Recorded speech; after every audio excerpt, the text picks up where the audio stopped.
Entonces una cosa que me decía es: aquí no vas a encontrar la paz, vas a aprender lo difícil que es construir la paz. Cuando yo digo algo, siempre tengo que tener en cuenta todas las formas de pensamiento, de dónde piensa y mira cada uno, y saber cómo digo cada cosa, ¿no? Entonces, eso es una de las realidades que uno aprende en un lugar tan complejo como es Tierra Santa. Quien va y quien ha ido al Santo Sepulcro, ahí solo se da cuenta que en el lugar donde Jesús murió para dar la paz, están todos peleados. Uno encuentra que yo me sorprendía que iba a celebrar misa en el horario católico y el ortodoxo anterior, que tenía otro horario, el primer horario de la mañana, desenchufaba la misma luz que tenía el Santo Sepulcro, se llevaba el aplique, la lamparita, todos los libros, todo, y venía el franciscano con otro aplique para enchufar, para poner. Y yo digo, no se van a poner de acuerdo en tener el mismo alargue y la misma lamparita, pues se quema la lamparita, es un tema de quién le toca, quién quemó la lamparita, entonces no hay que tener ningún problema, ¿no? Entonces, bueno, quizás hoy lo único que aspiraría es a poder mirar desde el Evangelio qué principios nos inspiran para poder ayudar a la paz. Así que bueno, muchos de ustedes, quizás la mayoría, estuvieron en Tierra Santa, y quizás contarles el testimonio de cómo salimos. Acá tenemos dos testigos que salieron también con nosotros, y salimos también de distintas maneras, pero bueno, eso también forma parte de un breve relato que les pudiera hacer. Pero bueno, comencemos con una oración, pidiendo ese don de la paz, en el nombre del Padre, del Hijo y del Espíritu Santo. Amén.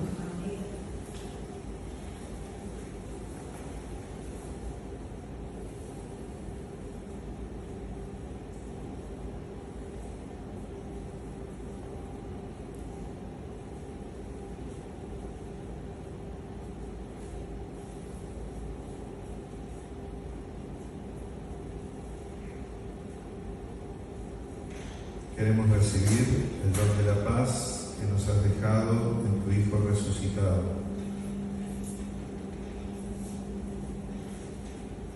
Te pedimos que abraces este mundo que es tuyo, que tú lo creaste, en tu paz.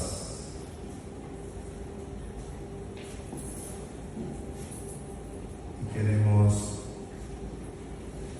que llenes nuestros corazones de la sabiduría de la paz para poder comunicarla y vivirla en estos tiempos de guerra. Lo pedimos con la oración que tú nos enseñaste a rezar por todos tus hijos en el mundo entero. Padre nuestro que estás en el cielo, santificado sea tu nombre. Venga a nosotros tu reino, hágase tu voluntad en la tierra como en el cielo. Danos hoy nuestro pan de cada día, perdona nuestras ofensas, como también nosotros perdonamos a los que nos ofenden. No nos dejes caer en la tentación y líbranos del mal. Amén. Bueno, María, sierva de Dios y Madre de la humanidad, Reina de la paz, ruega por nosotros. Bueno, vaya un poquito más ordenadito.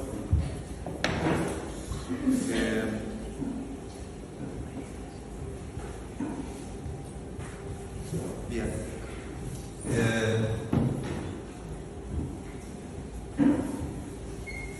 Les decía, la historia de cómo salimos, bueno,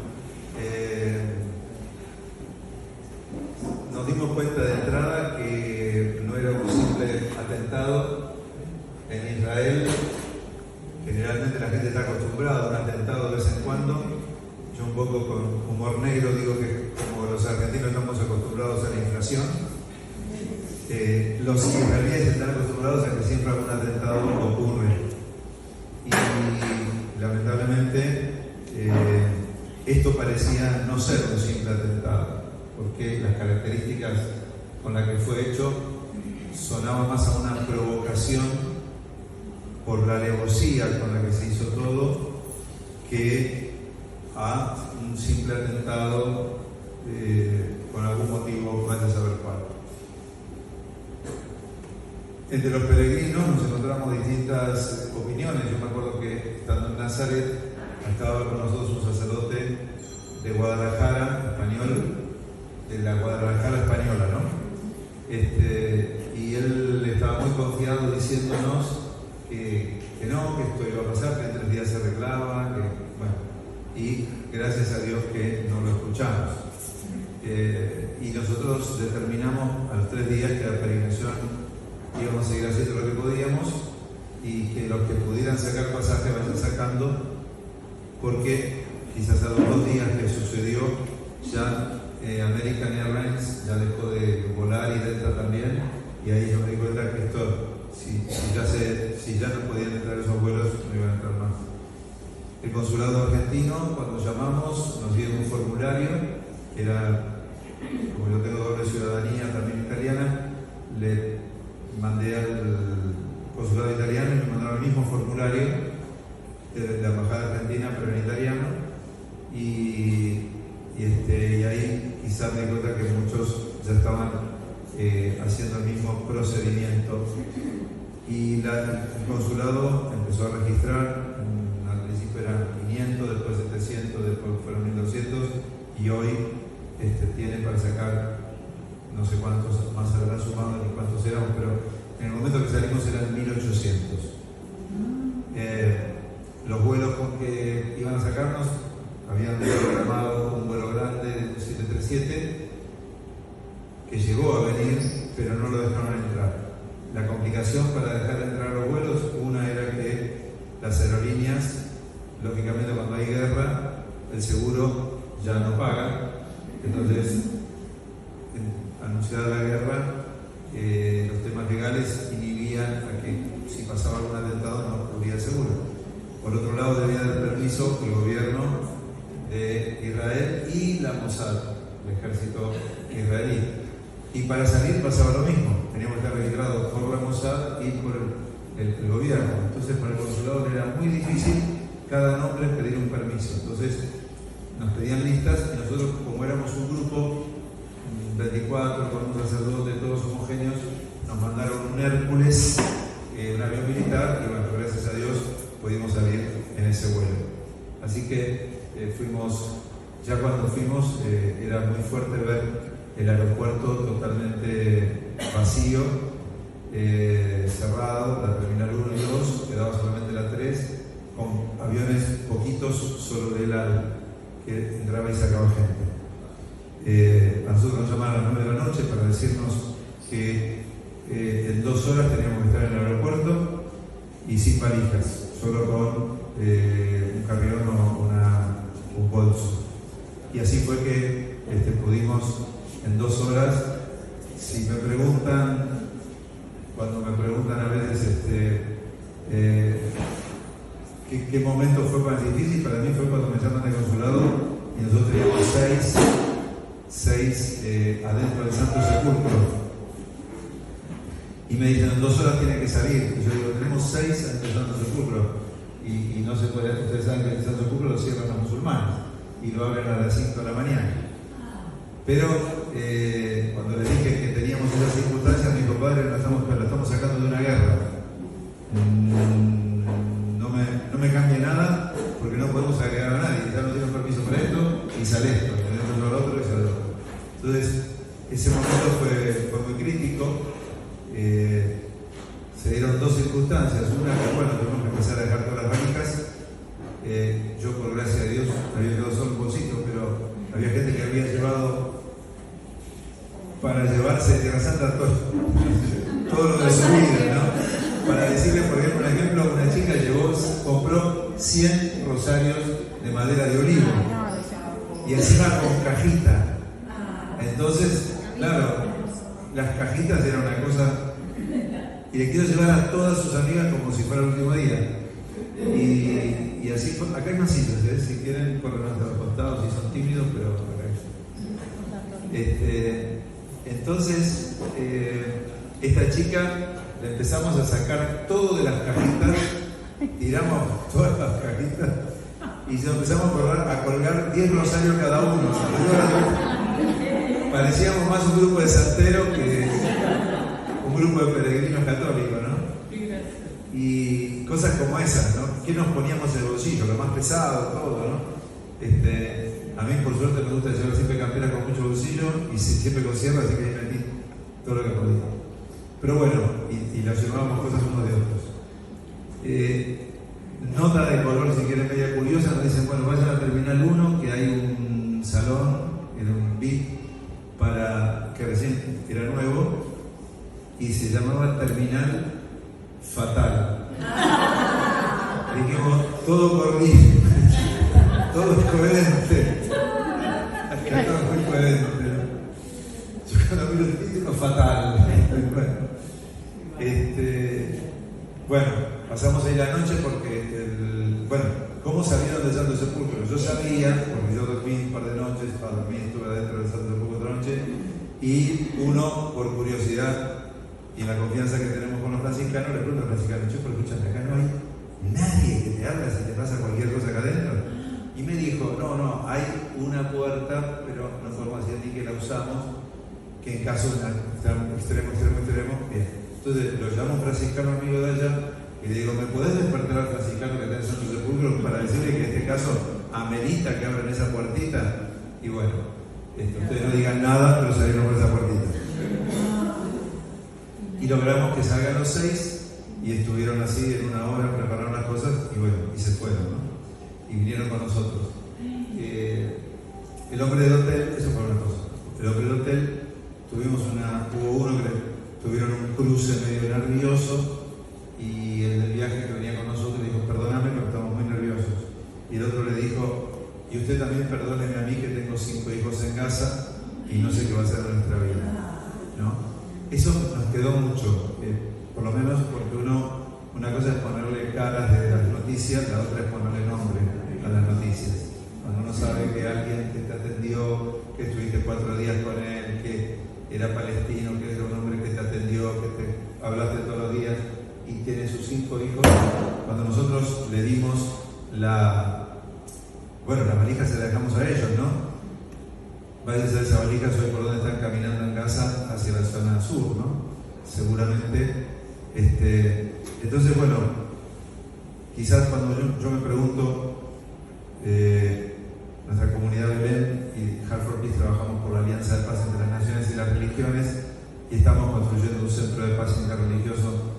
En Argentina tenemos 3 centros de paz interreligiosos y bueno, estamos trabajando por la unión entre las religiones, por la paz entre las religiones, y bueno, pareciera que a Dios le interesó que uno haga el trabajo práctico, de darse cuenta, por un lado, la actualidad y la necesidad del tema, y por otro lado, también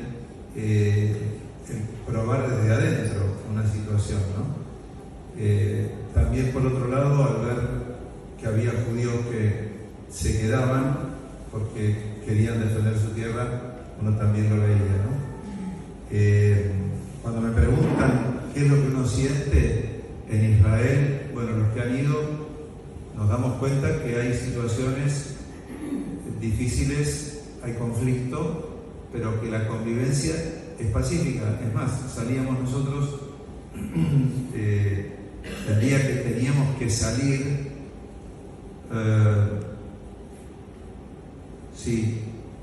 cuando me llaman a las 9, les digo, que estábamos saliendo, había una mujer de nuestro grupo que había ido al Santo Sepulcro con el grupo que se quedó y volvió. Cuando nos dicen solo con los documentos y un bolso de mano, esta mujer se da cuenta que se había olvidado en algún lugar toda la cartera, porque nos dijeron, desde que hubo el atentado, conviene que vayan con todo lo que necesitan en el bolsillo. Así que andamos todos con una riñonera, con el dinero, los documentos y todo. Y esta chica llevó una mochilita chiquitita y se olvidó, compró cosas en un negocio y justamente como un negocio de carteras se ve que vio tantas que se fue sin la suya y se le quedó ahí. Y increíble porque empezó a gritar y a correr y yo la acompañé para ver por dónde había estado comprando, por ahí entre las calles estas todas chiquititas de la cosa antigua. Y bueno, y apareció un palestino que empezó a decir por acá, la vio tan desesperada que sabía de qué se trataba y se la habían guardado. Le quiso dejar dinero, no quiso aceptar ninguno, todos estaban ahí entre risas, abrazos, vaya tranquila, o sea, una cosa muy linda, y eran todos palestinos. Entonces, por otro lado, uno también se trata con judíos. Bueno, por un lado uno tiene el pueblo que convive y busca la convivencia pacífica, por otro lado tenemos todos los temas de conflicto históricos en los cuales no me voy a detener, pero ciertamente que hay mucho por arreglar adentro, pero también es mucha la voluntad de convivir en paz que hay en ambos lados. ¿De dónde creo que uno tiene que poder ser claro en el análisis de las cosas?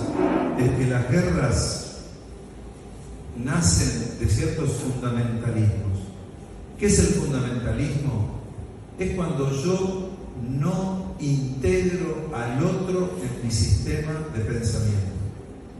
Y por tanto de ahí brotan todas las metodologías extremistas. Es decir, cuando yo digo que el otro no forma parte de mi existencia y lo quiero aniquilar o anular, es ahí donde empieza el pensamiento fundamentalista. Y ese pensamiento fundamentalista no existe solo en Tierra Santa, en Palestina o en Israel. Eso existe en la política de la Argentina, me hago cargo de mi propio país, yo sé que de todos ustedes no hay nadie, pero los argentinos en la política hay extremismo que dicen, quiero gobernar sin todos los otros, ¿no? Y cuando uno excluye, ahí ya tenemos una forma de extremismo y fundamentalismo. Segundo, cuando uno también en lo religioso tiene un pensamiento de un sistema religioso en el que el otro no está integrado, el otro no tiene nada que ver con mi teología, ese es un pensamiento radical y extremista que es el principio de una guerra.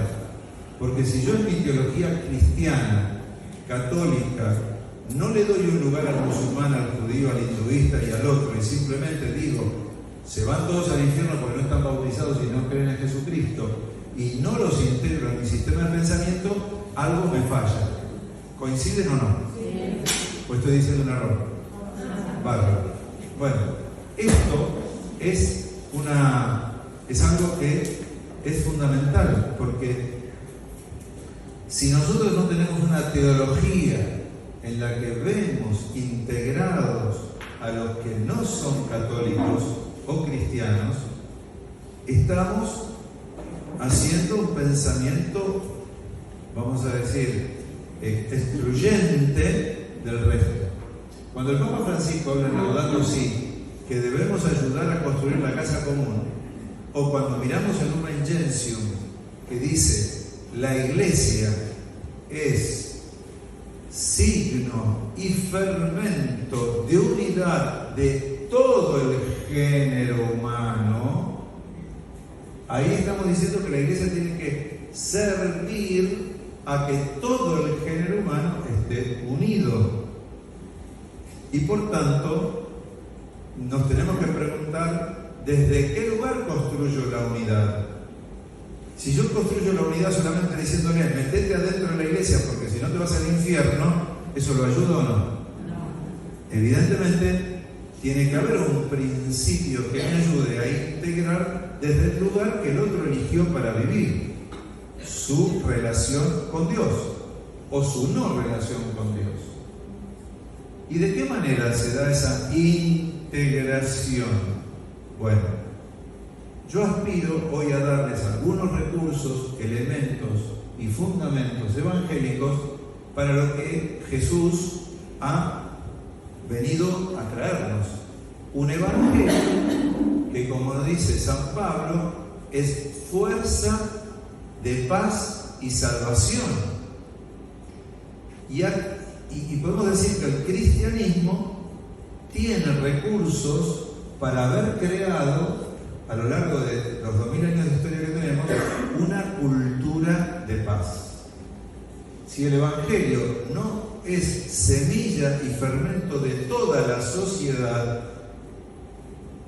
para la unidad y para la paz, la iglesia entonces es una secta separada del mundo, encerrada en sí misma, que no le sirve al mundo si la excluye y lo condena al resto del mundo.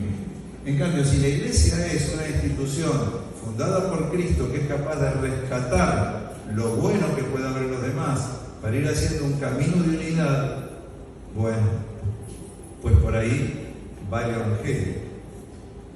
¿Y de dónde fundamento? Que el evangelio tiene recursos para crear una cultura de paz y dar fundamentos de paz. Bueno, ahí viene, entonces, vamos a ir a algunas citas. Primero, Jesús, así como Moisés dio la ley en el Antiguo Testamento, en el Sinaí, ahora Jesús sube a otra montaña. ¿Qué montaña? El monte de las bienaventuranzas. Y dice, se sentó. ¿Por qué? Porque cuando se sienta es porque enseña. Cada vez que Jesús está dando cátedra, vieron que en cada catedral hay una cátedra, hay un asiento en la silla donde sienta el obispo. Bueno, donde el Papa también tiene una gran silla que llaman ex cátedra. Bueno, la cátedra es cuando Jesús viene de ahí, cuando Jesús se sentó y enseñó. Y lo que enseñó tiene una validez particular. El nuevo código, la nueva ley de Jesús, la da en el monte de las bienaventuranzas. Mateo 5, Jesús comienza la nueva ley. Y cuando Jesús habla, dice, bienaventurados los limpios de corazón, porque verán a Dios. No dice los que se confiesan, comulgan y hacen adoración y lo ayudan al Padre Jay-Z. Todo eso hay que hacerlo. Todo eso está buenísimo. Pero si todo eso te limpia el corazón. Y cuando tengas un corazón limpio, podrás ver a Dios. Y cuando dice, bienaventurados los que trabajan por la paz, porque esos son los hijos de Dios, serán llamados hijos de Dios, tampoco dice de qué religión. Dice los que trabajan por la paz. Y también cuando termina el Evangelio de Mateo como una inclusión, Mateo está diciendo, estos son los hijos de Dios, los que trabajan por la paz. Termina el Evangelio de Mateo, capítulo 25, y que va a decir, vengan benditos de mi Padre a ocupar el lugar que les tengo reservado. Porque te bautizaste, porque fuiste a misa. No. Tuve hambre, me diste comer, tuve sed, me diste beber, estuve desnudo y me vestiste, me hiciste. Señor, ¿y cuándo te hicimos eso a ti? Quiere decir que no le está hablando a gente que tiene una fe formada, porque toda vez que lo hiciste con el más pequeño, conmigo lo hiciste. Ah, ¿entonces tengo que dejar de venir a misa? No. ¿Entonces no me sirven para los sacramentos? Sí. ¿Y por qué? Porque son los que te van a ayudar a tener la caridad de Cristo. El cristiano explícitamente sabe dónde está la fuente. Pero hay gente, y de esto lo dice el Concilio Vaticano II en Gaudium et Spes número 22, que llega a Dios por caminos a Dios conocidos. Quiere decir que la obra de Dios no se reduce solamente adentro del marco de la Iglesia Católica. Y que ese Jesús que yo comulgo y recibo y me da la gracia de la comunión explícita, puede estar trabajando en un corazón limpio de cualquier otro lugar, porque Jesús es el verbo por el cual todo fue hecho. Primera de Juan. ¿Estoy diciendo muchas cosas a la vez? Como Él lo hizo, Él puede obrar a la manera que Él quiera. Ahora, Jesús, ¿dónde te encuentro? Yo soy el pan de vida. Y el que coma de este pan vivirá eternamente. Qué bueno, sé dónde encontrarte. Y el otro es amén. Por ahí un día llega, o por ahí un día no llega. pero yo sé cómo limpiar corazones y cómo ayudar a que muchos trabajen por la paz. La paz, vamos a seguir, otro texto. Ya dijimos, en la bienaventuranza, bienaventurado todo el que trabaja por la paz, sea de la región que sea. Por tanto, judío, palestino, cristiano, ortodoxo, lo que fuere, me atrevo a decir que hay solamente dos ejércitos. El de los que trabajan por la paz y el de los que eligen el camino de la violencia. Pero la guerra justa, pero la justa defensa, ahí no me meto. Esos son temas muchísimo más profundos que hay que analizarlos desde lugares muchísimo más complejos. Pero estoy dando fundamentos de por dónde tiene que pasar la vida de un creyente. Jesús, vamos a ir a otro texto de San Pablo. La paz es un don de Dios, dice la carta de los Efesios, porque Él es nuestra paz. Él que de los dos pueblos hizo uno, derribando el muro que los separaba, derribó la enemistad que tenían. Efesios 2:15.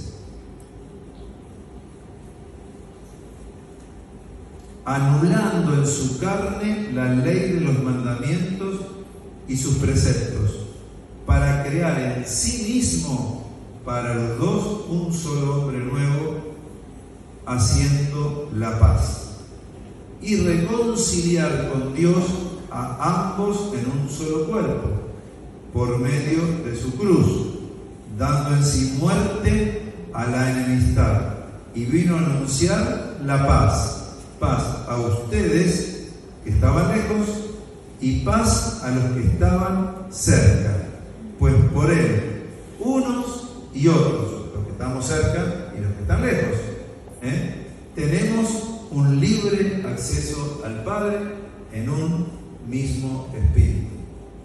Y ese espíritu, dice Jesús, sopla donde quiere, y Él es la paz. Quiere decir que Jesús derribó todo muro. ¿Allá hay un judío? Sí, pero es tu hermano. ¿Es mi hermano? Claro, sí, Jesús derribó todo el muro. ¿Le puedo decir hermano? Sí, pero acá hay un musulmán, pero esto no es el Corán. ¿Pero es mi hermano? Sí, Jesús destruyó todos los muros. Pero ¿y entonces vos sos un católico que entendió que Jesús destruyó todos los muros y no levanta muros entre uno y otro. Entonces no anunció a Cristo. Sí, porque Cristo es el que levantó, tiró todos los muros. Y si el otro no me cree, pero a lo mejor te va a aceptar el mensaje de que no tienes muros. Y los muros los creamos nosotros. Cuando nosotros trabajamos en el diálogo interreligioso o con las demás religiones, lo que nos va uniendo lentamente es que empezamos a querernos. Hoy me escribía un amigo musulmán, un imán, ¿no?, que trabajamos juntos allá en Argentina. Y desde el primer momento que estalló la guerra, le hablé al rabino también, amigo mío en Argentina. Y estuvimos en contacto y con su mujer y estuvimos intercambiando mensajes. Porque no se trata de ver quién tiene la razón en esa guerra. Se trata de ver cómo derribamos los muros que nos separan y aumentan las guerras. Y tenemos que saber cómo unirnos en la paz. Y esto es lo que dice Pablo. Los cristianos estamos para derribar los muros que nos separan y poder vivir ese evangelio de la paz que trasciende nuestras formas de acercarnos al único Dios. Por supuesto que la paz, Jesús no logró unir al Imperio Romano con los griegos y con los judíos. No lo logró. Pero en la cruz, Él dijo: Padre, perdónalos a todos, no saben lo que hacen. Hoy Jesús estaría en el mismo lugar: Padre, perdónalos, no saben lo que están haciendo. ¿Sí? Y Él es la paz.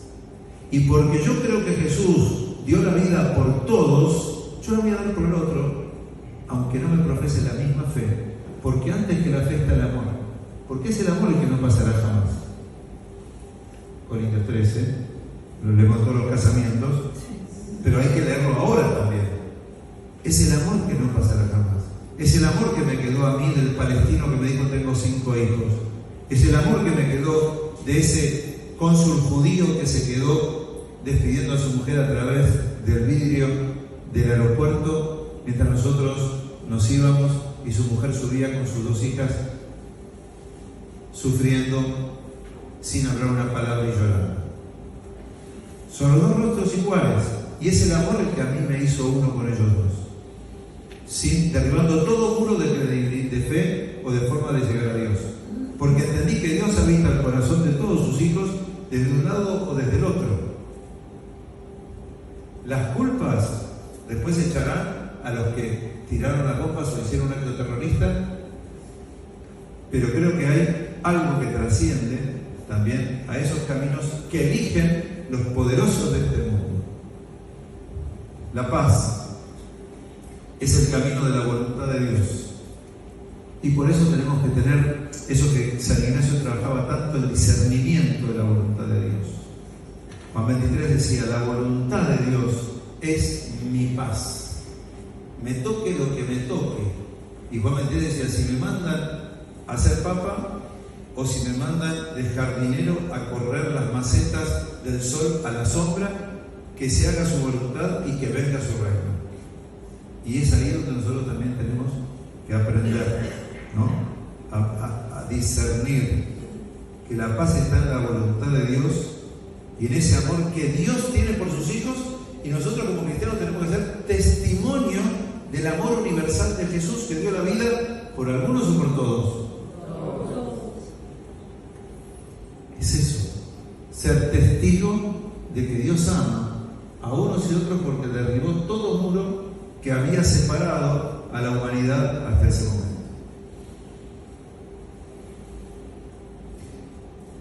Y como ese mensaje es una gracia de Dios, quiere decir un poder de Dios que está actuando, nosotros tenemos que aprender a apropiarnos y decir, no soy yo, es Cristo que se lo quiere decir, que ama a unos y ama a otros.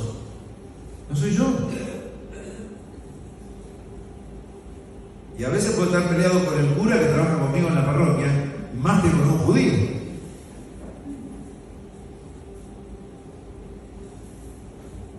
No tanto.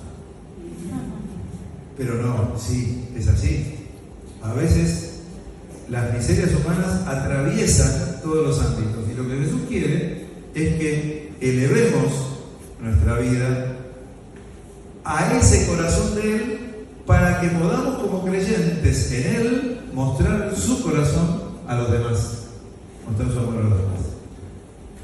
Somos hijos de la luz, y la luz es más poderosa que toda oscuridad.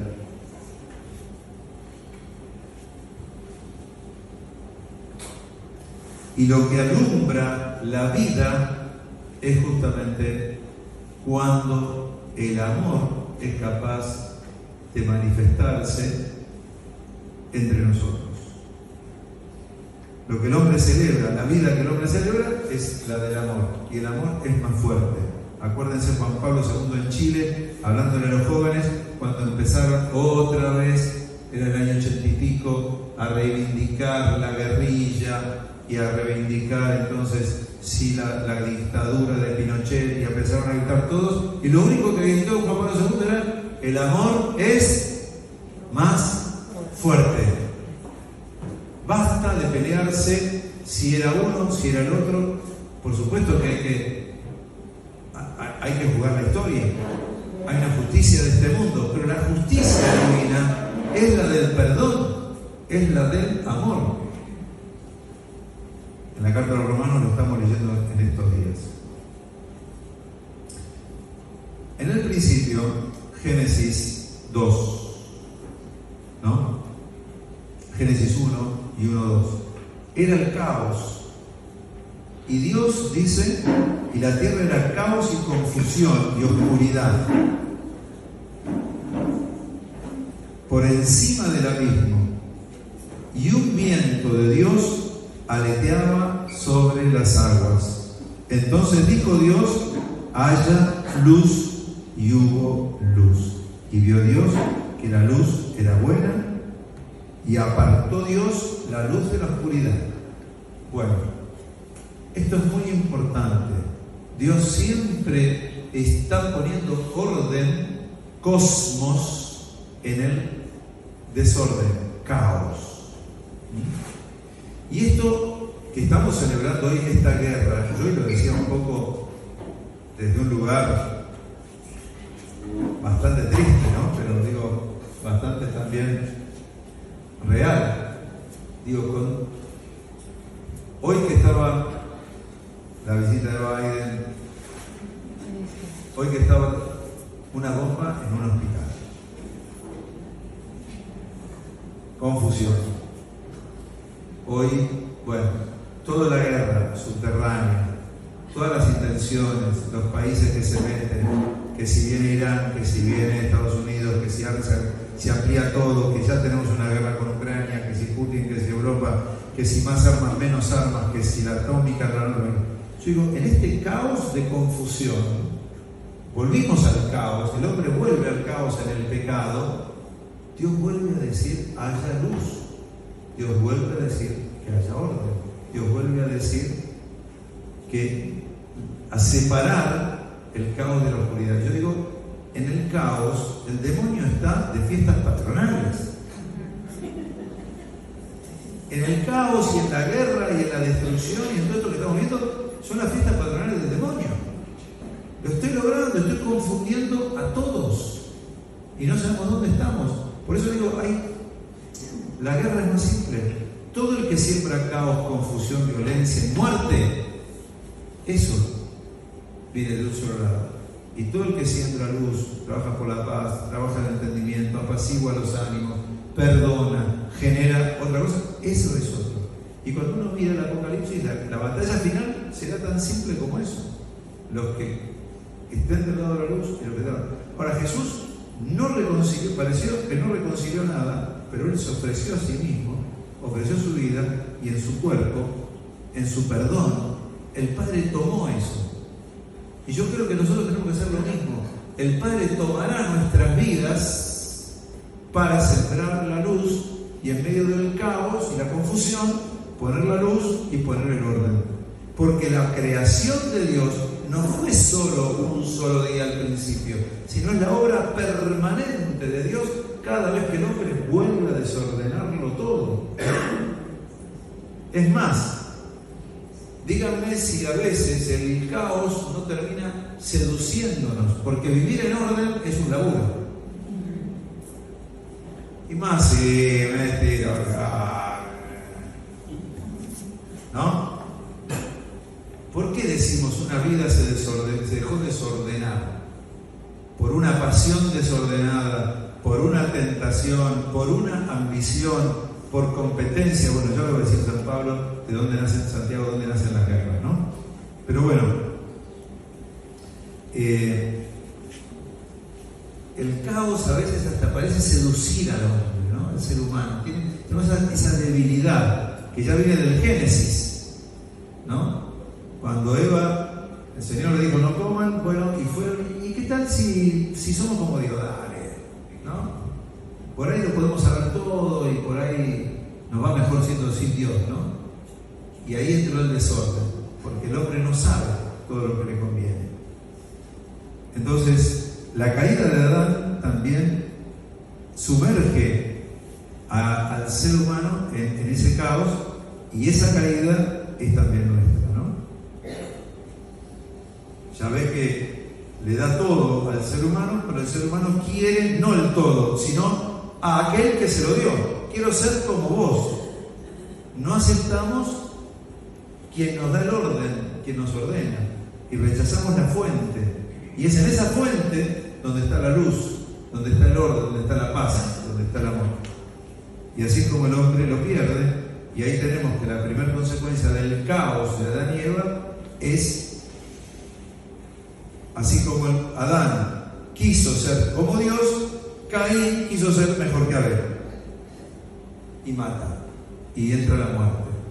Pero eso no es lo que pasó ayer, porque los relatos del Génesis del capítulo 1 al 11 sabemos que no son reales, son etiológicos, son relatos que narran de una manera de cuento poética una verdad humana de hoy. Hoy yo soy el Adán que quiere ser como Dios y no acepta el lugar de criatura que soy. Hoy soy el que me quiero matar a mi hermano porque envidio que sea mejor que yo o que lo reconozcan más que a mí. Hoy soy Caín. Cuando quiero descalificar a todo un pueblo porque lo tacho de que todo es así, o al otro porque lo tacho y no lo quiero ver más en la tierra y lo quiero aniquilar.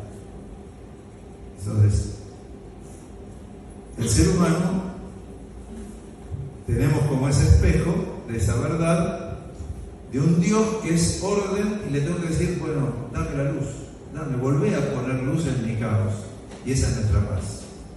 Abrirnos con docilidad a ese Dios. El mismo Pablo va a poder decirnos a nosotros en la Escritura: veo el bien que quiero y hago el mal que no quiero. Sí, yo digo no, pum, y termino acá. No sé por qué lado me metí, pero terminé acá. ¿Cómo pudo haber sido? Y te faltó la luz para darte cuenta que te ibas yendo por el otro lado. Ese Dios que te separa y te dice, no, por acá no, sí, por acá sí. El discernimiento de su voluntad. La guerra siempre es fruto de un caos interno y que porque vivo sin vida, mato la vida que tengo a mi alrededor. Fíjense ese cuadrito que una vez vi, el tipo que trabaja y el jefe le grita todo el tiempo, ¿no? Entonces el hombre sale con el auto y va diciéndole cosas feas a todos los que van en el auto cuando llega a su casa. Llega a su casa, grita a la mujer le grita al nene que estás metiéndote vos en el medio. El nene agarra y le pega una patada al perro, ¿no? O sea, somos una cadena de que cuando estamos mal empezamos a encadenar el mal, pero cuando estamos bien vamos encadenando el bien, ¿no? Nosotros, gracias a Dios, en el grupo, un grupo rezaba, había un grupo que formaba parte del grupo de oración contemplativa que tenemos en la comunidad de Belén, y entraron a hacer oración contemplativa, otros empezaron a aportar, otros empezamos a dialogar, hubo todo un clima de ir compartiendo los sentimientos que teníamos, pusimos a la luz lo que nos pasaba, pudimos tener momentos muy profundos y capitalizar esta experiencia en la mano de Dios y decir, por algo Dios nos está dejando que nos pase. Y esto también nos hizo mucho bien, ponerle luz, dejar que entre Dios y nos guíe Dios y no nosotros los que estuviéramos viviendo protagonistas de esta situación. Dejémoslo a Dios ser protagonista, porque si Él nos trajo, ¿qué nos quiso dar? Y esta actitud interior de recibir a Dios dentro del caos, porque sabemos que Él ponía orden, nos permitió tener una experiencia de grupo muy fuerte. Santiago. ¿De dónde proceden las guerras? Santiago, capítulo 4, versículo 1 en adelante. Todas las contiendas entre ustedes nacen de sus pasiones que luchan en sus miembros. Codician y no poseen. Matan, envidian y no lo pueden conseguir. Combaten, hacen la guerra y no tienen porque no saben pedir. Hay que pedir, porque soy criatura, no soy. Ahora, ¿por qué envidio? Porque me siento autor de mi vida. ¿Por qué codicio lo del otro? Porque quiero yo ser más que el otro. ¿Por qué le hago guerra? Y guerra no es ni siquiera pegarle, la envidia es el sufrimiento por el bien ajeno, le va bien al otro y me hace mal. Eso me trae guerra. Eso me trae después a hablar mal con el otro, de esta, del otro y de aquel. Entonces, ¿por qué deseo todo eso? Del caos interno que no le dejo a Dios que ponga el orden que tiene que poner, porque hay que pedírselo, porque solo Dios es mi creador permanente de cualquier circunstancia en todo momento de mi existencia. Entonces le tengo que dejar. Y fíjense lo que dice Pablo, ¿no? Dice Santiago, versículo 4. Adúlteros, ¿no saben que la amistad con el mundo es enemistad con Dios? Claro, cuando yo quiero ser alguien para este mundo, peleo por las cosas de este mundo. Pero cuando yo quiero ser alguien para Dios, no me preocupa el mundo. La Madre Teresa de Calcuta no quería tener un título frente al mundo, solo servir a Dios en el camino que Dios le mostró. Y Francisco de Asís no buscaba ser un chico extravagante, ya lo había sido, lo único que quiso es despojarse de esa extravagancia. No anduvo vestiendo pobremente para que digan, mirá qué pobre. Se hizo pobre y amaba tanto a sus hermanos que sí, es verdad, veía uno con un hábito más roto que el suyo y le decía, no, ¿cómo vas a andar vos con ese? Tomá, dame el tuyo. Y se agarraba el hábito más desastroso. Porque amaba al otro y lo quería ver mejor que él, no podía. ¿Qué madre, viendo a su hijo que anda mal, no le va a dar lo que tiene para que ande mejor? Y Francisco tuvo estos sentimientos paternos, maternos, de saber cuidar al otro al punto de olvidarse de sí. No luchó por ser el mejor en el mundo ni el más santo. Nosotros hasta queremos ser más santos hasta ver quién tiene el mejor grupo de oración, quién tiene más contemplación, quién está más cerca de Dios, quién hizo la mejor obra de caridad. No es eso. No. Que va por otro lado. Es el despojo de dejarle a Dios que me dé aquello que me toca ser en la vida. Porque hay un plan de Dios, porque hay una vida de Dios para que cada uno la viva. Entonces Santiago dice adúlteros. Claro, el adúltero es el que dice que ama a uno, pero se va con el otro o con la otra. Adúltero porque decís que amás a Dios y buscás a Dios, pero te estás buscando vos mismo. Vos sos tu propio posesión. Te estás buscando a vos. Ese es el ego. Y eso lleva a la guerra. Porque si no te busco a vos y me busco a mí en vos, yo te estoy dañando sin decirte nada. Si te busco para mis beneficios, te estoy usando. Y no pasó nada, no hubo conflicto, pero nos usamos. Entonces, de ahí vienen las guerras, dice Santiago. De ese adulterio de no buscar a Dios por sí mismo, sino de buscarme a mí mismo con las cosas de Dios y también de los demás.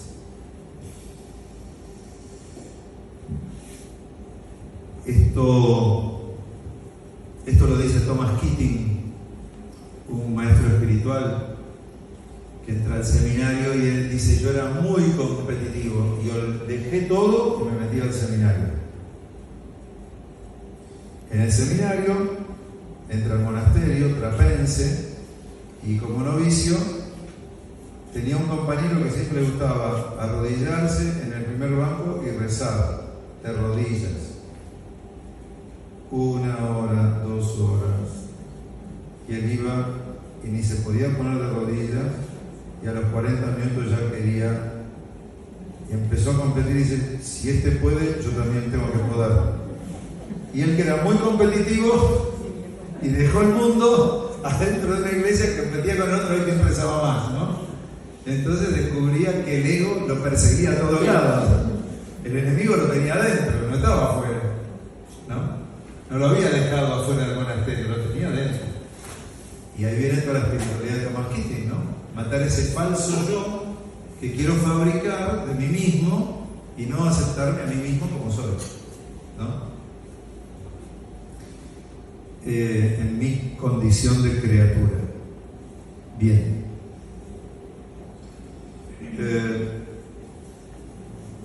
Jesús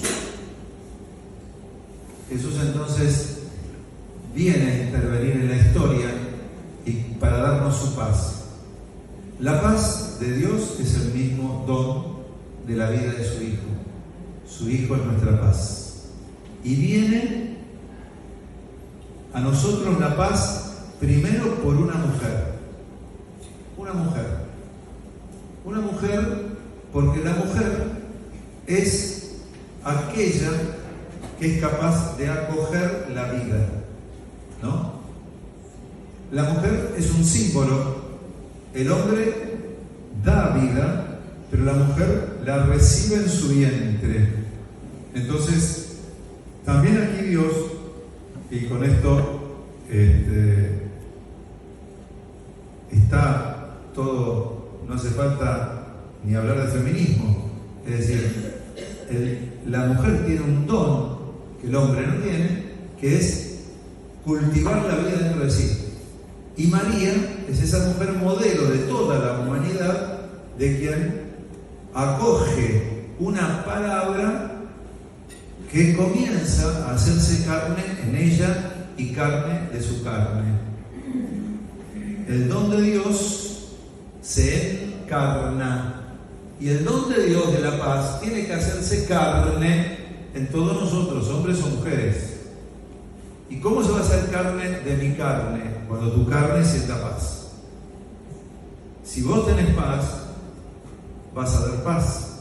Y tu carne es todo tu ser. Es tu mirada, es tu palabra, es tu caricia, es tu abrazo, es tu trabajo, es tu fuerza, es tu esfuerzo.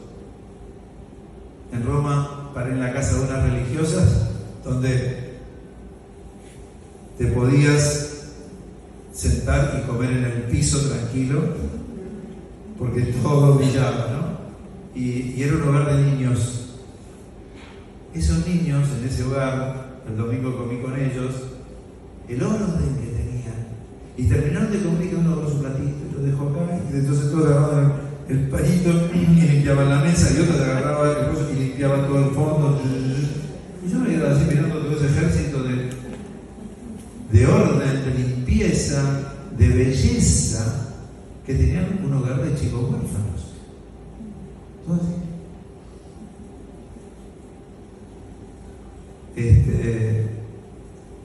Entonces, cuando uno mira que se pueden hacer un montón de cosas, decís, aquí hay vida, aquí hay orden, aquí se encarna en todo esto. Tanto se encarna que una monja me dice, ¿sabe que estos chicos después los adoptan? Muchos se van porque los adoptan. Y cuando los adoptan vuelven a casa, al lugar, y dicen, ¿sabe qué pasa, hermana? En esta casa no rezan como nosotros. Y los obligan a rezar en la casa de van. Dice, ¿cómo no rezan en esta casa? No, acá hay que rezar. Los chiquitos crecen rezando. Eso es encarnar la paz, el evangelio, el bien, en una oración y en una acción. En un modo de vivir, en un modo de sentir, en un modo de pensar, en un modo de relacionarnos. Eso es la paz. Por eso la paz no es solamente algo que se arregla ante un conflicto, es algo que se vive las 24 horas en cualquier circunstancia.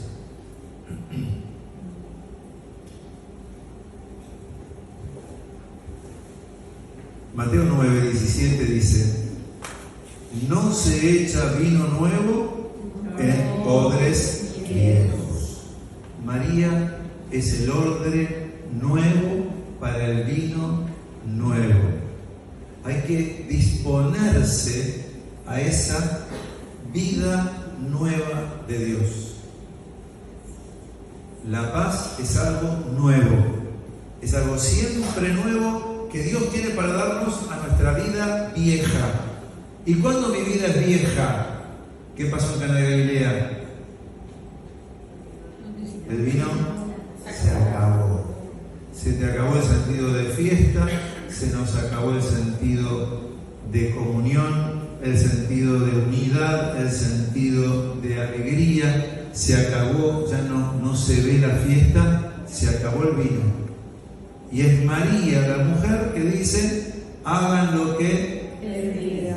Entonces es María la que tanto conoce a este hijo, que sabe que va a hacer algo, y por eso también María se convierte en el modelo de la mujer de paz. Porque sabe dónde está la paz, porque dijo un día, hágase en mí según tu palabra. Y ahora nos dice, hagan todo lo que Él les diga. Escuchá, ¿qué te está diciendo? A mí no me está diciendo lo mismo que a vos, ni a vos. A cada uno le está diciendo algo particular. ¿Lo estás escuchando? A María le dijo algo, a nosotros nos da algo. Esa es nuestra paz. De ahí viene el vino nuevo, la actitud nueva, la gracia nueva, todo lo nuevo. Bien. Ser virgen también tiene eso. ¿Qué es ser virgen? ¿Solamente no haber tenido relaciones? No, virgen es alguien que dice, en cualquier momento de su vida, hacé lo que quieras conmigo, estoy para vos. No tengo una historia con nadie más que con vos. Cuando un matrimonio casado y con hijos le dicen, Señor, tenés un destino para mi familia, acabo de hacer Emaús, me convertí, ahora ya tengo todo hecho, ¿qué lío? No, no es un lío. Poder retomar un corazón virgen que le diga, haz de esta familia lo que tú quieras. Ojalá tu mujer diga lo mismo o tu esposo, después que lo hiciste. Y ojalá también, pero Dios siempre tiene algo nuevo que hacer. La virginidad puede ser física, de una chica que consagra su virginidad a Dios para decir, las 24 horas del día, aquí estoy para hacer tu voluntad. Y si no, en algún momento de la vida ser virgen significa no tengo otro compromiso más que decirte quiero que se haga tu voluntad en mi vida. Entonces, María Virgen le está diciendo al Señor, soy una obra en tus manos. Esto nos dispone también a la paz. No son mis criterios, no son mis apetencias. Me tengo que despojar de mí mismo. La Virgen está despojada de si no se busca a sí misma, está buscando que Dios la llene. Cuando vamos entonces a un lugar y digo, bueno, Señor, ¿qué tenés para decirme en este lugar? Yo visito sinagogas. Obviamente que me siento mejor rezando ante el Santísimo. Pero cuando he estado en fiestas que me han invitado algunos rabinos, incluso a hablar, a estar con ellos, yo digo, que te escuche como vos te comunicás con ellos y que yo pueda dejarme hacer también por esta forma como vos te comunicás con ellos, porque yo creo que mi padre es padre de ellos, ¿o no? Ok, papá, ¿me enseñás a estar con ellos, con esta parte de mi familia? Bien. Una vez tuve una experiencia en un monasterio hindú y me dijo el monje, ¿quiere venir a meditar un rato al templo? Sí, ¿cómo no? Bueno, se sentó delante del altar, ahí de una imagen. Yo me siento al lado de él y yo por adentro decía lo mismo. Señor, único Dios, que también te buscan por este camino, ayúdame a ser y que me sienta hermano suyo en la búsqueda por distintos caminos de vos que sos el único Dios que alumbra, única luz que alumbra a todo ser que vive en este mundo, como dice la palabra de Dios. Y no dije ni una palabra, yo me quedé callado y él se quedó callado. Cuando salimos le dice a la que me había llevado a ese monasterio, le dice, me lo contó después ella, ¿no? Salió, me dijo, gracias por la oración compartida, y le dijo, este padre cree de verdad. Este es de verdad, dijo. O sea, cree de verdad Dios. Y tuvimos los dos en silencio nada más, ¿no? Entonces, ¿por qué? Porque se nota cuando uno de verdad respeta y cuando uno de verdad invoca y cuando uno de verdad se despoja totalmente así para decir, bueno, Señor, desde aquí que me sienta hermano y que sepamos que podemos unirnos en ti y que vos somos uno. Bien. Este es el vino nuevo que podemos saborear y que estamos invitados a saborear. ¿En dónde? ¿En la asimilación del hinduismo? No, en el único Dios que sé que le habla y que lo busca a este hijo hindú y que me busca a mí. En Él está el vino nuevo. Si me elevo, eleva tu vida a Él desde hoy para que habite Dios. Si me elevo, lo encuentro, el vino nuevo. Ahora, si me quedo desde acá abajo jugando, a ver si acá, hacia allí, me enriedo totalmente y no puedo experimentarlo. ¿Se entiende eso? Bien. María, alégrate, encontraste gracia de Dios. Ok, Señor, que todos mis hermanos encuentren la gracia. Yo te encontré que todos encuentren esa gracia que me das. Y entonces uno tiene esa disposición mariana, como diría un teólogo, von Balthasar, que inspiró muchos teólogos del Vaticano II, Hans-Urs von Balthasar, que hablaba del principio mariano, ¿no? La Iglesia tiene un principio mariano, tiene un principio materno, tiene un principio de acoger la gracia, tiene un principio de la mujer que está dando a luz la nueva humanidad con dolores de parto, y nosotros ayudamos a dar a luz a esa nueva humanidad. ¿Y cómo? El Espíritu Santo vendrá sobre ti. Entonces es el único Espíritu que sopló al comienzo de la creación, el que sigue dando vida. El vino nuevo es esa gracia de Dios que María supo acoger. Es la Madre de Dios, aquella que también recibió, ¿no?, ese mandato. Es la mujer que recibe, es la mujer que acompaña, es la mujer que al pie de la cruz va a recibir a toda la humanidad. Madre, ahí tienes a tu hijo. Y ese hijo que era Juan, pero que era, Juan no se nombra, sino que dice el discípulo amado. En ese discípulo amado están todos los amados por Jesús. ¿Y Jesús a quién amó? ¿A algunos pocos o a toda la humanidad? Ahí está. María recibiendo toda la humanidad en sí. Juan Pablo la nominó varias veces corredentora. A Francisco no le gusta tanto el nombre corredentora no es apropiado, pero sí es corredentora. Es decir, no hay que nombrarla como corredentora porque es un nombre complicado, pero sí es verdad que María, y lo dice ya el Concilio Vaticano II, también en Lumen Gentium, que María tiene, los últimos capítulos de la Lumen Gentium, el Concilio Vaticano II, hablan sobre María y dicen que María tuvo en el plan de salvación un lugar único e insustituible.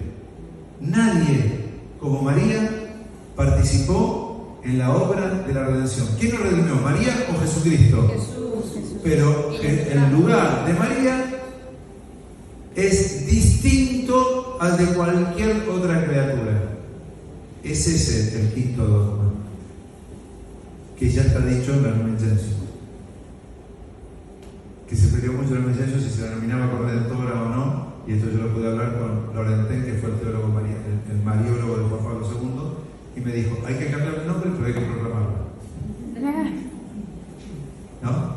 Y me habló con Francisco este mismo tema también, y Francisco me dijo, ¿y la gente no sabe que es Madre de Dios? Sí, y bueno, que le invoque. Madre, si es Madre de Dios, el primer dogma tiene que ser Madre de la humanidad, el último dogma, porque Jesús es Hijo de Dios e Hijo del hombre, ¿no? Entonces, bueno, puse mi granito.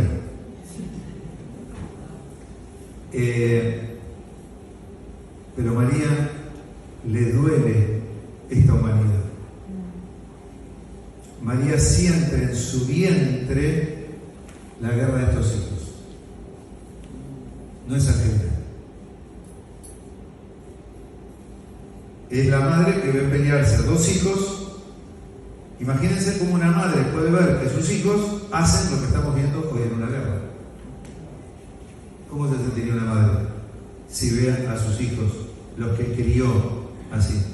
Ese es el dolor de María. Al pie de la cruz. Sigue viendo cómo sus hijos matan a su hijo, unos a otros. Y María no tiene ninguna camiseta. María es de esta humanidad. Le duele cada ser humano. Ahí está nuestra misión. Si yo asimilo esto, voy a ser un instrumento de paz. Como Francisco, que mientras había cruzadas que mataban los cristianos a los musulmanes querían acabar con los cristianos, Francisco va y se junta con el imán en el desierto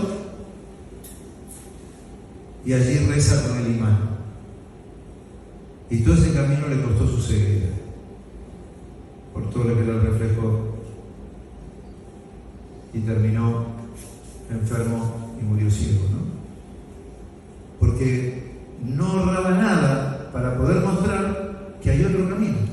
que es el camino del amor, del diálogo y del encuentro. El Papa Francisco habla de 3 palabras, ¿no? Acercamiento, no esperes que otro venga, acércate. Encuentro, o sea, cercanía, encuentro y ternura. Ternura.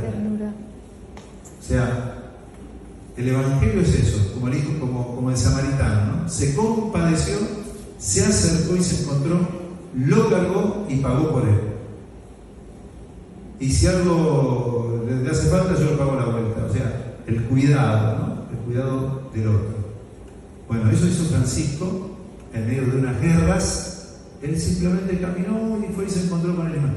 Y gracias a ese encuentro, los franciscanos son los únicos que los musulmanes han dejado de estar en Tierra Santa.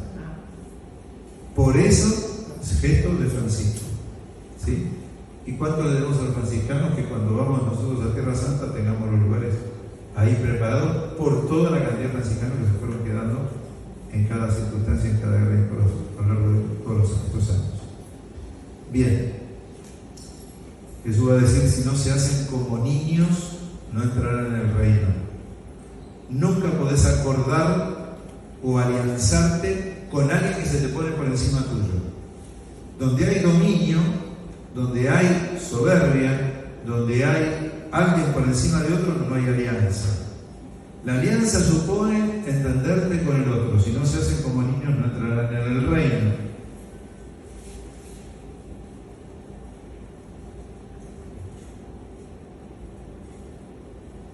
La infancia espiritual que aprendió también Santa Teresita.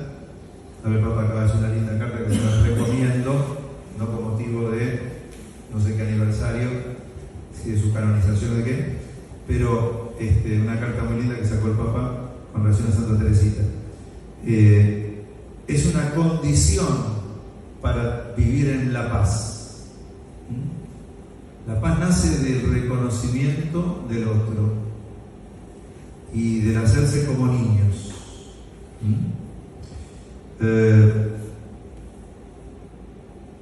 Dios siempre tiene un designio sobre cada uno. Moisés, Sansón, eran todos niños que Dios separó. Jesús, ¿no? Desde niño ya tiene una palabra, tiene un mensaje, y Dios lo toma desde niño. Por eso el discípulo de la paz tiene que ser como el niño, porque el niño le da siempre lugar al otro. El niño tiene la capacidad de la empatía. Es más, el grande busca al niño para acercarse. Jesús llamó a un niño y dijo: el que no se hace como este niño no entrará en el reino. Lo dice Mateo capítulo 18, 1. Y el que reciba a un niño como este me recibe a mí. Entonces también cuando se trata de poder vivir el Evangelio es acoger al otro también con espíritu de niño. Saber acoger la debilidad del otro, saber cuidar la vulnerabilidad. La vulnerabilidad no es un mal. El que reconoce su propia vulnerabilidad es el que puede también reconocer la del hermano y no hacer una guerra de enemigos, sino una comunión de amigos que se alianzan para ayudarse en el camino de la vida desde el reconocimiento de sus propias vulnerabilidades. Así Jesús vino al mundo como un niño, y viene un niño, les ha sido dado, dice la palabra. ¿Y qué viene a hacer un niño? ¿Viene para ver una guerra? ¿Qué viene a hacer un niño? Un niño siempre es una esperanza, y por eso duele tanto cuando se mata la vida de un niño, pues se está matando una esperanza, ¿no? Bueno, no me quiero alargar mucho. Esta vida nueva viene por obra también del Espíritu Santo en este niño. Y nos dice Juan: tanto amó Dios al mundo, en Juan 3:16, que nos envió a su único Hijo, para que todo el que crea en Él no perezca, sino que tenga vida eterna. Porque Dios no ha enviado a su Hijo para condenar al mundo, sino para salvarlo. Acá pasa lo mismo. Si la iglesia es una iglesia que condena, no viene a condenar, viene a salvar, viene a transformar, pero por el camino no de la condena, sino de la alianza y de la paz. Desde un camino juntos de transformación. Juan le dice Jesús a Nicodemo: es necesario nacer de nuevo. Y este nacer de nuevo es algo que también lo reconoce, que tiene un espíritu de humildad y de pequeñez para acoger la novedad y no creerse que ya la sabe todas. Bueno, y finalmente, algunos puntos. La vida del ser humano siempre es alianza. Alianza para dar vida, alianza para un negocio, alianza para jugar un partido de fútbol, alianza para jugar, alianza de chiquitos. Siempre nos fuimos hechos en comunión y en solidaridad, para la comunión, y no para el aislamiento o la separación. Disfrutamos la unidad. Conflictos en la Biblia: Abraham y Lot se peleaban entre los mismos campesinos. Y entonces, ¿qué termina haciendo? Abraham se junta con Lot y le dice: mira, hay un conflicto, vos agarrás para un lado y yo para el otro, y los dos habitan la tierra, uno para un lado, el otro para el otro, pero siguen en comunión los dos. Muchas veces los caminos hay que separarlos para que también haya comunión y complementación. Esaú y Jacob, otro conflicto. Jacob le roba a Esaú la primogenitura. Esaú comienza a perseguirlo a Jacob, lo va a perseguir toda su vida, pero terminan los dos en el capítulo del... bueno, se los debo. Sí, el capítulo 33 del Génesis. Allí vamos a ver cómo finalmente estos dos hermanos terminan bendiciendo y dándole gracias a Dios, porque la vida les fue muy próspera a los dos, juntando todo y viviendo como hermanos. También es otro conflicto bíblico, donde hubo un robo, donde hubo una injusticia, pero donde terminan los dos arreglándolos, aunque les llevó una vida arreglar ese problema. Pero bueno, también la palabra nos da la sabiduría de saber que podemos esperar. Jesús en la cruz perdona, no condena y no muere con odio contra, sino que muere a favor de todos, pidiendo el perdón para que el Padre salve todo.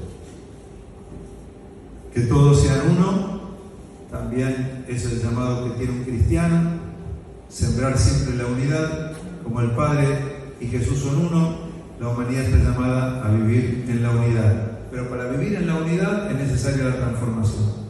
Y para poder transformarnos, como le pasó a Esaú con Jacob y Jacob con Esaú, es necesario reparar el daño, y Jacob termina pidiéndole perdón también a Esaú, reconociendo que le había robado todo eso. Por tanto, las religiones deben renovar su alianza y saber que el único Dios trabaja para toda la humanidad y debemos servirla para que Dios para que podamos recibir de Dios ese shalom, ese salam, salem o esa paz, y acoger desde cada lugar el don divino que nos alianza. Dios le dijo a Abraham: en ti serán bendecidas todas las razas de la tierra, de ti nacerán muchos pueblos y serán de bendición para toda la tierra. El desafío que nos queda es cómo logramos que las religiones abrahámicas podamos ser hoy, y en este contexto concreto, puertas que se abran para que ese shalom, salem y paz de Dios desciendan sobre la tierra y nos habiten en aquello que todos esperamos, en la paz que todos queremos convivir todos los días. No creo que haya Hay que estar muy enfermo en este mundo para que alguien diga, no quiero la paz, solo quiero la violencia y la guerra. Pero todo ser humano que está sano, creo que busca esa paz. Hoy estamos invitados a hacer la bendición que Dios proclamó y le anunció a Abraham y realizarla como hijos de Abraham y de Jesús para nuestro tiempo. Amén.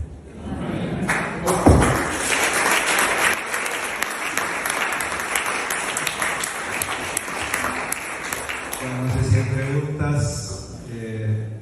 Si alguien quiere tomar algo, para ustedes pregunten. Tengo muchas. ¿Alguien tiene mucha sed? Vaya a tomar algo. ¿Alguien tiene alguna pregunta? Se la respondo y alguien está muy apurado, puede ir tranquilo. Yo tengo una pregunta. A ver, no, pregunta, aporte, complemento, todo lo que quieran compartir nos puede ayudar. Yo tengo una pregunta. Disculpen si me extendí más de una hora que pensaba hablar. Sí. Dale, Jorge. Dale. No, es que no sé si es verdad, pero oí que los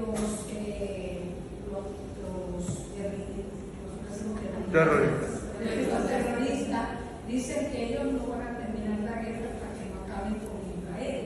Pero la promesa de Dios es, o sea, cuando él vuelva, él va a volver a Israel y desde Israel está bendito forever. O sea, es una. Sí, vos querés hablar de la promesa de Isaías cuando dice: al final de los tiempos, en el monte Sión confluirán en el banquete final todas las naciones. Y también lo dice en Génesis. Sí. Entonces, yo pienso que si este grupo Hamas está pensando que va a acabar con Israel y que no van a terminar la guerra hasta que no acaben con ellos, entonces esto va a durar un montón. Bueno, pero nosotros tenemos que entender también el concepto de pueblo de Dios, no solo como el Israel, porque también Jesús forma parte del nuevo Israel. O sea, y cuando Jesús proclama que nuestro hombre trabaja por la paz, podemos decir que están incluidos en el Israel de Dios, ¿no? Y cuando decimos que también no vivimos la voluntad de Dios y nos comportamos como enemigos de Dios, como decía San Pablo, también estamos siendo parte física, porque estamos bautizados, porque están circuncidados del pueblo de Dios, pero no trabajando para Dios. ¿Sí? Entonces, no hay que entender literalmente la Biblia, sino aprender a reconocer estos signos, símbolos, y Jerusalén es como la Jerusalén simbólica, tal es así que el Apocalipsis nos habla la Jerusalén celestial. O sea que ese monte representa el lugar donde nos elevaremos. Y hoy esa tierra representa prácticamente todos los conflictos que hay hoy en el mundo, desde los cuales tenemos que aprender a elevarnos más arriba de la literalidad para poder encontrar el sentido espiritual que Dios le quiere dar. Entendido 100%. Gracias. De nada. Muy bien. Yo tengo una pregunta compleja. Además, porque te vengo siguiendo hace varios años y a veces me genera duda y controversia aspectos como el que tocaste hoy, no desde la convergencia religiosa, desde el punto en el que Dios es un Dios celoso, y voy a hablar de mí como pueblo. Dios es un Dios celoso de mi devoción y de mi práctica hacia Él, pero además primando la caridad, en la caridad que de mí debe nacer hacia la multireligión. Pero en la Biblia también nos dice Jesús: yo soy el camino, la verdad y la vida, y nadie va al Padre sino a través de mí. Sí. Entonces, para mí es palabra de Dios. Te alabamos, Señor. Y entrar, yo estoy en la religión que Jesús creó, y mi fraternidad hacia esa multirreligiosidad no es que yo voy a irme a las religiones de ellos, porque yo estoy fiel en que siguiendo a Jesús, estoy en el camino de la verdad y la vida. Perfecto. Ahora te voy a decir una cosita. Yo sé por dónde vas. No hay una homologación de religiones. Nosotros creemos que Jesús es la plenitud de las revelaciones de Jesucristo. Desde esa plenitud de revelación de Jesús, es el mismo Jesús que dice, porque tú me diste de comer, y entonces Jesús es como que abre y dice, pero ojo, mi Padre no trabaja solo dentro de ustedes. Mi Padre también tengo muchos otros rebaños que atender, y de esos yo me estoy encargando. No se preocupen. Se encarga Él. Por eso dice en el Concilio Vaticano II que Dios llega por caminos a Él conocidos. Ahora, a nosotros que hemos conocido este camino, yo celebro misa todos los días, yo adoro la Eucaristía, yo rezo a María. Ahora, cuando me siento al lado de un islámico para rezar, como él reza, yo me siento al lado de alguien que está buscando al único Dios de todos.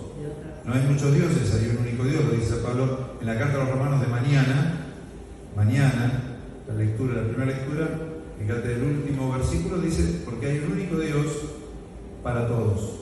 Entonces, como sé que es único, y yo sé que llega por caminos desconocidos, yo, que después de ahí no voy a celebrar misa, y no me da lo mismo estar delante de un templo budista que un templo cristiano, digo, Señor, en ti, dame la capacidad de poder vivir la fraternidad y el amor con esta persona, el amor a ti y el amor entre nosotros. Que es lo primero. Eso lo dices tú porque eres fuerte en tus estudios, tienes un background teológico fuerte que te respalda. Pero en este mundo confuso, donde hay tantos católicos... Pero para. Yo le hablo a un pueblo fiel que considero que puede ser tan robusto como yo en la fe. O sea, si yo callo esto, estoy callando una parte de la verdad de Cristo. Ahora, si le enseño a los niños de catequesis que todavía no conocen a Jesús, primero les muestro a Jesús. Jesús con la cananea, cuando se animó a decirle, mujer, qué grande es tu fe, a la cananea que venía de levantarle piedras a los altares de los dioses o de ir del monte Garizim, que era que hasta el día de hoy está ahí en Samaria, ¿no? Jesús no la condena, le dice, mujer, qué grande es tu fe. La fe en Dios, no siempre el otro, la cananea, entendía por dónde pasaba lo de Jesús, pero la fe que ponía en él, Jesús la elogia. Bien, ahora, no todo el mundo pudo conocer a Jesús. Yo lo anuncio por donde vaya. Para mí nadie como Jesús puede incluir todas las religiones. Lamentablemente no todas las religiones tienen el principio inclusivo que tiene el cristianismo. ¿Capito? Sí, claro. Ahora, tenemos que hablarlo porque si no nosotros corremos el riesgo de fundamentalizarnos en decir Dios no obra fuera del cristianismo. Que no es cierto. Ahí va. Claro. Punto. Pero en este mundo... Sí, en este mundo yo sigo diciendo todo lo que decís vos y leo el catecismo de San Juan II. No, a lo que me refiero, por ejemplo, no de niños, porque somos también niños en formación, sí. Siendo adultos tenemos una fe... Pero no sea así tan miedo. Seamos hijos de una libertad que Dios nos da para que creyendo en lo que creemos y viviendo lo que disfrutamos, pues yo disfruto la adoración de la Eucaristía y me siento vacío en una sinagoga cuando no veo la Eucaristía, o me siento que me falta algo, se me voy con un musulmán y lo oigo, pero también no puedo dejar de sentir, por ejemplo, como una vez que estuve leyendo con un imán todas las sutras de la Virgen María, con qué amor me hablaba de María un musulmán, me conmovió. Me dice, y mira lo que dice acá. Y así me hacía.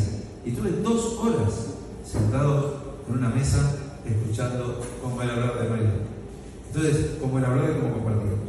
Entonces, yo creo que no tengamos miedo, porque el miedo nos puede encerrar y Jesús dijo no tengas miedo. Y él fue demasiado libre para abrir todo este juego, de terminar diciendo, bueno, tuve hambre, vete a comer, y si trabajas por la paz o sin Dios.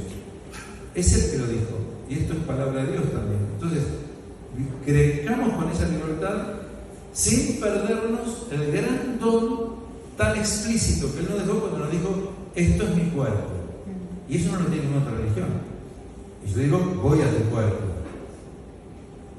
Y quiero ser cuerpo tuyo para mostrarle al otro y seducirlo para que diga, mirá cómo ama. Hoy el Papa Juan Pablo II, Francisco, puso como modelo a Charles de Foucault. ¿No? Por ahí el librito lo escribí de Charles de Foucault, el hermano universal. Él dijo que con solo vivir conozcan el Evangelio. Y lo vivió entre musulmanes, ¿no? Y se sintió hermano y amaba de verdad a los musulmanes. Bueno, sí.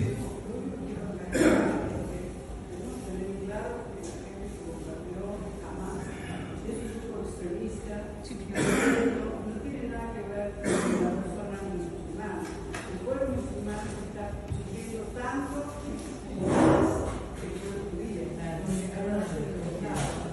no se trata de musulmanes, judíos, católicos. Por eso dije al principio que. Por eso, no tiene nada que ver con la religión, sino con la violencia y el diablo que tiene adentro. O sea, uno no puede pensar que alguien es musulmán es. Aparte está atrás de todo esta parte religiosa, está la parte política, económica, lo que ha pasado, qué es lo que ha usado jamás, perdón que una religión no es una religión, qué es lo que ha usado jamás para hacer este acto horrendo que ha hecho. Ha usado a los pobres musulmanes que se mueren de hambre, que no tienen salida, porque el pueblo no de Israel, perdón, el gobierno, que no tiene nada que ver con el gobierno de Israel, que es un presidente que está israelita, que está con muchos problemas en su país, entre los israelitas, que no han querido bajo los israelitas, no sé si me equivoco. También, o sea, no se sabe lo que es eso, pero los pueblos, la gente como vos, yo, etc., no tenemos nada que ver. No, sí. O sea, No, mi conversación incluso hace 2 meses antes de que la guerra. Una cosa, yo no quisiera entrar en análisis en concreto de la guerra porque vamos a entrar en todos los temas que son más. Me parece interesante esto. ¿Sirvió para tener algunos principios que nos ayuden a fundamentar del cristianismo una cultura de paz? Sí. Me quedo tranquilo. Ahí tienen una oración. Tenemos una oración que podemos terminar rezándola, ¿sí? Ahí vamos.